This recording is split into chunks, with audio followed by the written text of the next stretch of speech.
Not Destiny and her commentary YouTuber era. Who is she? Okay, wait, hold on. Before I even get into this video, wait, this is so crazy that you guys can still hear me so good as I'm walking away. Okay, this is like my new obsession. Anyway, hello guys, welcome to today's video. Welcome to another day of BOOKMAS. I'm getting to the point of the pre-filming process where my videos are all over the place. I don't know exactly what day it is, but I think this is day 4. I don't know. Anyway, hey, hello, welcome.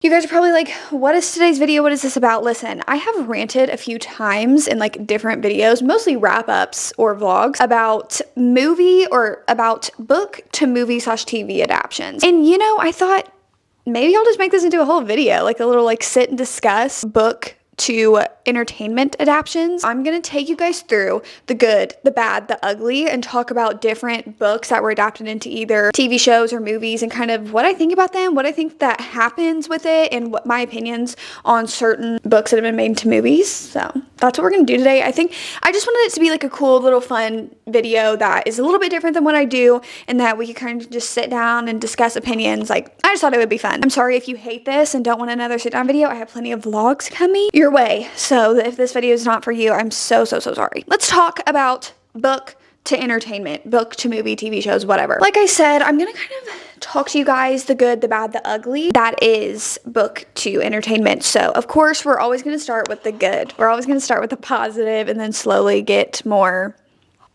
negative. Here's the thing, it is very rarely for me, even though I have a lot of good adaptations here, because I didn't want this video to be like negative, me being like, book adaptations suck. They never stick to the story, which most of the time they do not, and I will talk about that in a second. But there are some good pieces of entertainment that come from it, okay? And I will also discuss that, so let me just get into it. I want to talk about how, as a reader, you feel when you have read the book before the TV show / movie came out and like became super popular. I think the most recent thing that like blew up that people had read the book before and kind of like had this phenomenon was the Summer I Turned Pretty series, which is actually under the good for me. It's part of one of the good adaptations. I really liked the adaptation. I really enjoy the TV show, but it is the fact that I think as a reader, especially when you love a book so much and it gets adapted, and there are certain things that you loved about the book or that were super important in the plot that doesn't get involved in the show, or you feel isn't expressed in the show the way that it should be, then you have newer fans that have watched the series and like have certain opinions, which are always good. Everyone's opinions are welcome. I don't want this to be like, oh yeah, well, people who read the books are just better because like we read the books before it was a TV show, so we have better opinions. No, it's just that I understand as a reader, like when you have read the books and you understand the importance of like certain things that happen just in the books or happened in the TV show but weren't really expressed the way they were in the book, you're like, no, you don't understand why that happened or why this happened or why this isn't the right thing. Like, it's always something like that, because of course, even though I would love in a dream world for writers, screenwriters, and everything to just basically copy the book onto the screen, that doesn't happen. Rarely ever does it ever happen like that, and I don't think maybe it ever has. There's always things tweaked. It's just that tweak the little things, don't tweak the big things, which we'll talk about that here in a little bit for the bad adaptions that I have that I feel just changed too many things. The pain as a reader who has loved a book or a series, and then when it gets adapted and you see all these people with like opinions because they are just watching the show, which again, totally fine. And you're just like the pain that you feel inside because you're like, you guys just don't understand, because the way that the author set up the story, this is why it makes sense. You know, like my fear,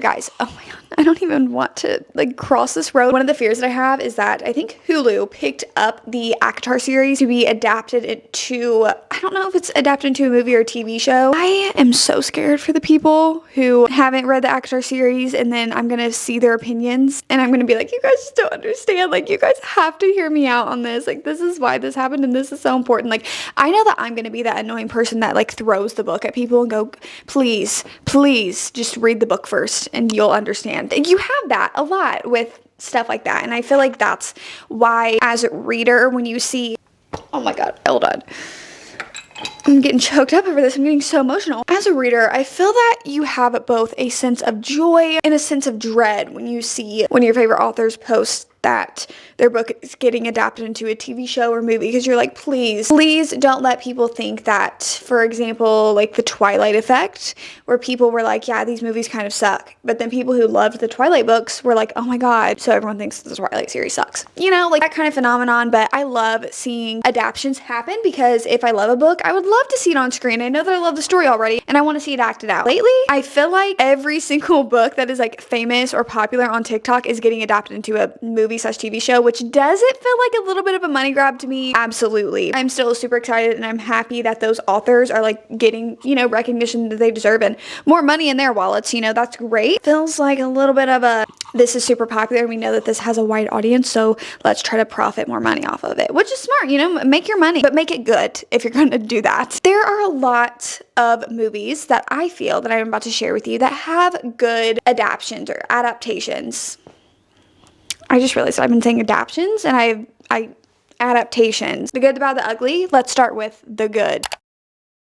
I'm gonna go ahead and say it. I think that the Twilight series is a part of the good movie adaptations, because let's be honest, Twilight had everyone in a chokehold. Everyone talked about every single Twilight movie that came out. Everyone was obsessed with Robert Pattinson and Kristen Stewart. Like, we all went through Team Jacob or Team Edward. Like, we all went through that phase. Not all of us, but a huge chunk of the population went through that phase. Before the movie, it was the books, and the books obviously were so widely loved that it got turned into a movie. Does Twilight have cringy moments? Absolutely. Do I love triangles? Absolutely not. That the Team Jacob, Team Edward is one of the most famous love triangles literally ever, and I feel like it started a pretty good thing for love triangles as well. I mean, love triangles existed before Twilight, but I'm saying I feel like it kind of popularized them a little bit. I do feel like Twilight is good, even though people are like, Twilight is so cringy, the acting is so cringy now that I'm watching it back. Listen, don't lie. Why did you have Twilight on in the first place? Because you love to rewatch it, because it's such a comfort movie. Like, you love it. I love it. You love it. We love it, okay? One of my favorite movie adaptations, just because I genuinely love the movie so much. I read the book such a long time ago that I cannot really remember the book, because I love the movie so much that I feel like the two just got mashed together in my brain. So please excuse me on this next part. But Me Before You is genuinely one of my favorite romance movies ever. Does it literally break my heart every single time I watch it?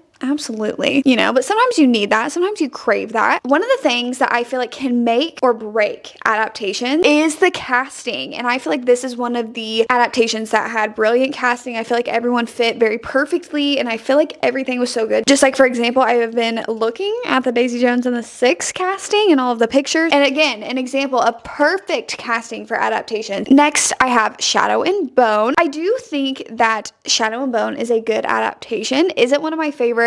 Absolutely not. I have talked about how I love The Six of Crows. So if you guys didn't know, let me kind of school you really quick. I hated the way I said that. Anyway, let me tell you guys about that. That's what I should say. If you guys didn't know, the Shadow and Bone show is about both the Shadow and Bone book trilogy and the Six of Crows duology, because those books are by the same author and they take place in the same universe. They're like interconnected. The only bone I had to pick with the show was one, I just didn't really love the Shadow and Bone books. So like, do I really care about the Shadow and Bone? No, I definitely watch it for the Six of Crows storyline. For season 1, I did critique that it wasn't really close to the books at all, and I really loved the journey that the crows took in the book, and it kind of wasn't like that at all. It was not the same journey. I have since learned that it was more to kind of be a prequel to the Six of Crows duology, so I have since then retracted those statements. I did enjoy the Shadow and Bone show. I think that it was executed very well, again, where I think it has brilliant casting, and I am very excited for season 2. Next, we have Little Women. Oh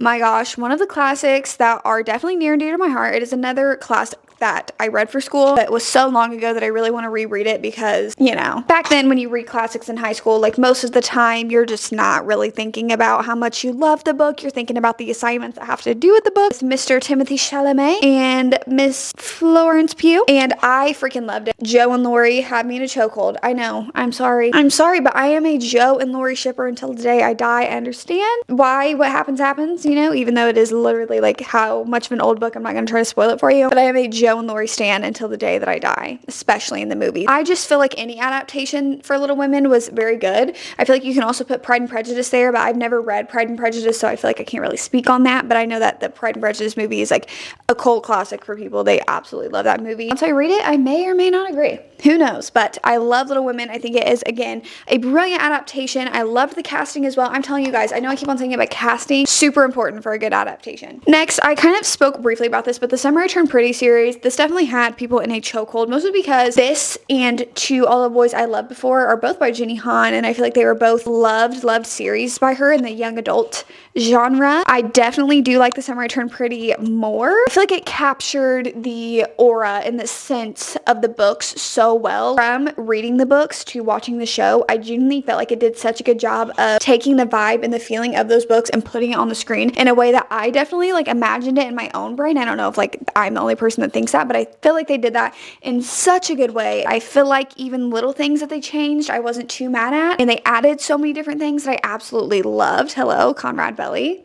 Scene. You guys know what I'm talking about. Next, we have The Hunger Games. The chokehold that The Hunger Games had on me in elementary school was absolutely astonishing, and I was so excited for all of the Hunger Games movies that were going to come out. I absolutely was in love with this series, and I feel like The Hunger Games is one of the best adaptations ever. I feel like even people, again, I feel like it kind of had the same phenomenon as Twilight, not that they're the same at all, but I feel like it had the same phenomenon that even people who didn't ever read the Hunger Games books absolutely fell in love with the movies, fell in love with the story. Gale is even worse in the books, so never Team Gale, Team Peeta, all the way. I feel like they were just executed so well, and that's so important. Again, casting was brilliant. I literally could not see anybody else to be those characters, not just because of how iconic the movie itself is, but just because of how well I feel like the characters fit into the mold of the characters in the book. I feel like it, again, kind of like how I said with The Summer I Turned Pretty, I feel like it just translated on page to screen so well. It is time to talk about the bad adaptations. First of all, we have The Mortal Instruments, based off of the book City of Bones. This had Mr. Jamie Bauer, and I love him, and he did great in this film with what he had. I read the book, and then I was excited to watch the movie because when Stranger Things season 4 was like blowing up, that's when I came across the City of Bones because people were posting that movie because, you know, he was being very popular in that time frame. So, you know, usually when an actor is blowing up because of a certain movie, people start posting clips of their other ones. So I was genuinely so excited to watch the film after I read the book, because I am that person that if a movie comes out, I literally have to read the book first. I know it's so annoying. I hate being that person to be like, you should really read the book first. I don't look at people and say that, but that's just how I am within myself, where I'm like, yeah, Destiny, you have to read the book first. You know, how are you supposed to enjoy the debates if you don't know what's different about it? I feel like casting wasn't great. Also, the acting wasn't that well. Like, who am I to be critiquing acting? Because, hello, put me on a screen. What would I do? Probably terribly. I mean, who knows, though? If anyone wants me on the screen. Anyway, no, I would do terribly. But also, it was just so different from the book. And I, again, am going to be annoying and maybe sound pretentious. And if I do, I'm sorry. I'm not trying to come across that way. I literally can't when a adaptation barely follows the book and changes a lot about what I feel is very important to the storyline. Like, the ending of this movie was completely like a full 180 from what happened in the book, and it was like nothing really that happened in the movie happened in the book. I mean, there's like a few things, obviously, like stuff happened in the book happened in the movie, like you kind of have to stay true to that. A lot was very different, and it just was not one of the best adaptations that I've ever seen. You win some, you lose some. It's okay. There's someone inside your house, guys. I don't know if I've ever ranted about this on my channel. There's someone inside your house. I thoroughly enjoyed that book. It is a thriller. I freaking loved everything about it, right? And then I realized that it was going to be on Netflix. Netflix was making it a movie, and I was like, abso-freaking-lutely. I'm so excited to see this as a movie. I feel like it would do so well. The villain of the story, the way that it all kind of started unraveling was so good. Like, everything that was happening was brilliant. I really liked it. I kid you not, the day that it came out on Netflix, I go downstairs, I turn it on, and I turned it off within the first 10 minutes because every single thing about it was changed. The villain was changed. The circumstances of things that happened in the book changed. I mean, some of it stayed the same, but a whole lot was changed and different. And just, again, to me, when I love something so dearly, why would you change it? Like, it's popular for a reason. reason. If you guys are a director, screenwriter, producer, whatever you are that makes these, I don't know how Hollywood works, please, if there is a book and it is very widely loved, it is loved for a reason. So please do not change what people love about the book. When you're changing huge plot points, that's when I have an issue. You basically just wanted the rights to this book so you could do something similar, but not where people would be like, you know, this is pretty similar to this book. And then you kind of get into some trouble. It's like murky waters. So you basically bought the rights to be able to produce this and then completely changed it and named it the same thing. Okay. Finally and lastly, we have the ugly. The good, the bad, the ugly. I actually only have one movie series that I feel like fits into this because the ugly is just like reserved for what I feel like. Bad adaptations just probably shouldn't have been put on the screen anyway. And I feel like this is going to be a little controversial. That is the After movie series, guy. I will admit that I did read After on Wattpad forever ago. Like in high school, I read it on Wattpad because, you know, people were talking about it. So I was like, okay, what is this? I wanted to know. I wish I would have, you know, left that curiosity at home. Just because the premise and like kind of stuff that was surrounded around these books really rubbed me the wrong way. If you guys didn't know, it's about Tessa, right? Tessa and Hardin. And it's actually supposed to be about Harry Styles. It was just a little weird, you know, about Harry. It was a little weird. That just rubbed me the wrong way. I saw that they were doing the movie adaptation, so of course I watched it. Who do you think I am? And then I also regretted that. I was like, wow. I definitely felt the Wattpad vibe. The premise of this book is basically like what every Wattpad book was back then when it was written. I forget what year it was written in. I watched the first one and then I also watched the second one. And then like every movie that's come out after that, I haven't watched because like I just feel like the movies keep getting worse and worse. Just like I see the memes about it and I'm like, yeah, this just isn't something that I'm going to partake in. I think the books are it. I think it's extremely toxic, which I know people are like, we know it's a toxic relationship, and people can watch and put in any entertainment they want. It doesn't really have anything to do with me. I'm just saying for me personally, I'm like, yeah, this is not my cup of tea. That's it for today's video. I hope you guys somehow enjoyed this video. If you guys are like, what is this dumpster fire of a video? I'm sorry. I'm not a commentary YouTuber. I don't know why I thought I would like try my hand at this. But if you like this video, feel free to like, comment, subscribe. Anything that you guys want to do down below, that's cool with me. Just like, let's keep it positive probably for my mental sake. But if not, go ahead and fire it out whatever you want. You know, it's your world. I'm just like a little part in it. And you guys are a big part in my world. Thank you guys so much for all the love and support always. I love you guys and appreciate you. I just felt like I had to put that in there. Like, comment, subscribe, all that YouTube stuff that you guys know how to do. I hope you guys, why did I think I said that wrong? I hope you that got, I don't know what I was saying. That you guys are enjoying BOOKMAS so far. If you are, let me know down below. If you're not, don't. That being said, I will see you guys when I see ya. But I'll see you tomorrow. But I'll see you when I see ya. Peace.